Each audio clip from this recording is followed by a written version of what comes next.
America के बीच बढ़ते तनाव से क्रूड ऑयल की कीमतों में एक बड़ा उछाल देखने को मिला है। अब आप समझिए कि जैसे जैसे तेल के दाम बढ़ेंगे, वैसे वैसे देश के फॉरेक्स पर दबाव बढ़ेगा, क्योंकि सारा तेल भारत में डॉलर से ही खरीदा जाता है।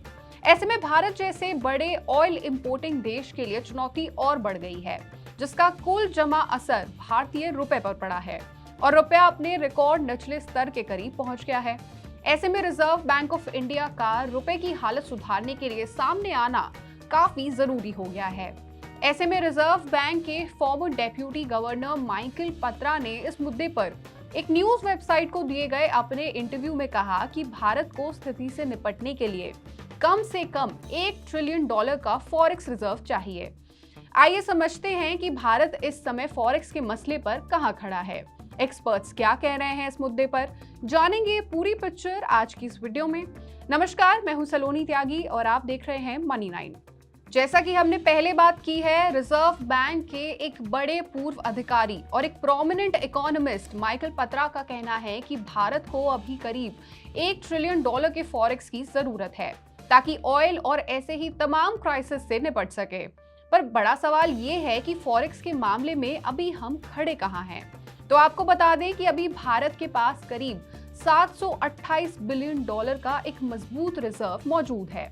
लेकिन समस्या ये है कि एक तो ग्लोबल संकट की वजह से तेल महंगा होता जा रहा है। इसके अलावा जो भारत के सबसे बड़े रेमिटेंस सेंटर्स हैं, यानी सऊदी अरब और उस रीजन के बाकी देश और अमेरिका, दोनों ही इस जंग में किसी ना किसी तरह से ईरान के निशाने पर हैं। ऐसे में अगर युद्ध खिंचता है तो अभी तो सिर्फ खाड़ी देशों पर असर आया है, शायद अमेरिका पर भी इसका इनडायरेक्ट इम्पैक्ट देखने को मिले। इसके अलावा भारतीय बाजार से भी लगातार कैपिटल आउटफ्लो हो रहा है। ऐसे में एक बड़ा फॉरेक्स प्रॉब्लम हम देख सकते हैं। पत्रा के मुताबिक ही इन $1 ट्रिलियन में से करीब $350 बिलियन की जरूरत शॉर्ट टर्म एक्सटर्नल डेट को कवर करने के लिए और $650 बिलियन संभावित कैपिटल आउटफ्लो को संभालने के लिए जरूरत होगी। अब इस पूरी स्थिति को अगर इंटरनेशनल मॉनेटरी फंड के चश्मे से देखें तो IMF देशों को उनके करेंसी मैनेजमेंट के पैटर्न हिसाब से मोटा मोटा 3 भाग में बांटता है: हार्ड पेग, सॉफ्ट पेग और फ्लोटिंग। अभी IMF ने भारत को सॉफ्ट पेग दे रखा है।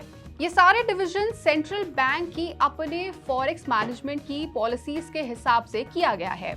अगर हम और डिटेल में जाएं तो भारत अभी सॉफ्ट पेग के क्रॉल लाइक अरेंजमेंट में है, जहां पर रिजर्व बैंक कभी भी रुपए के लेवल को मेंटेन करने के लिए इंटरवीन कर सकता है, खासतौर पे तब जब रुपया हाईली वोलेटाइल हो जाए। यानी बिल्कुल साफ है कि करेंसी मार्केट पूरी तरह अपने हाल पर नहीं छोड़ा गया है, बल्कि रिजर्व बैंक इसे एक्टिवली मैनेज कर रहा है, और खासतौर पे तब जब भारत का रुपया अपने रिकॉर्ड लो पर पहुंच गया है।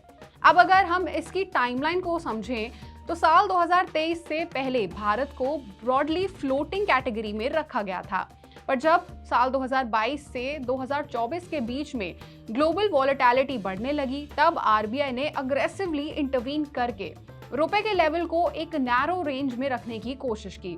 इस फेज को IMF ने स्टेबलाइज्ड अरेंजमेंट कहा। फिर धीरे धीरे RBI ने कंट्रोल थोड़ा ढीला किया, पर अपना इंटरवेंशन पूरी तरह खत्म नहीं किया, और इसी वजह से IMF ने क्लासिफिकेशन को अपग्रेड करके क्रॉल लाइक अरेंजमेंट कर दिया। यानी अब भारत एक कंट्रोल्ड और फ्लेक्सिबल दोनों के बीच में अपनी पॉलिसी को शिफ्ट कर रहा है। माइकल पत्रा भी कहते हैं कि रुपए का 4 से 5% तक एनुअल डेप्रिसिएशन बिल्कुल नॉर्मल है। RBI कभी भी इस नेचुरल मूवमेंट को पूरी तरह रोकने की कोशिश नहीं करता, बल्कि उसे एक ग्रेजुअल ग्लाइड पाथ देता है, ताकि अचानक रुपए में कोई झटका ना आए। तो इस खबर का असली सार यही है कि आज भारत की करेंसी पॉलिसी एक ऐसे मोड़ पर है जहां reserve bank global uncertainty, crude oil की वोलेटिलिटी और कैपिटल आउटफ्लोज के बीच में फंसा हुआ है। ऐसे में RBI का इंटरवेंशन एक बहुत ही जरूरी और बहुत ही अहम कदम है। और ऐसे में जैसा कि माइकल पत्रा ने सुझाया कि भारत को अभी करीब $1 ट्रिलियन के रिजर्व्स की जरूरत है, ताकि भविष्य में चाहे कितनी भी बड़ी ग्लोबल प्रॉब्लम आए, भारत उसके लिए तैयार दिखे। बाकी आपका इस मुद्दे पर क्या सोचना है, आपकी क्या राय है, आप हमें कमेंट करके बता सकते हैं। और ऐसी ही और खबरों और अपडेट्स के लिए जुड़े रहिए हमारे साथ और देखते रहिए मनी 9।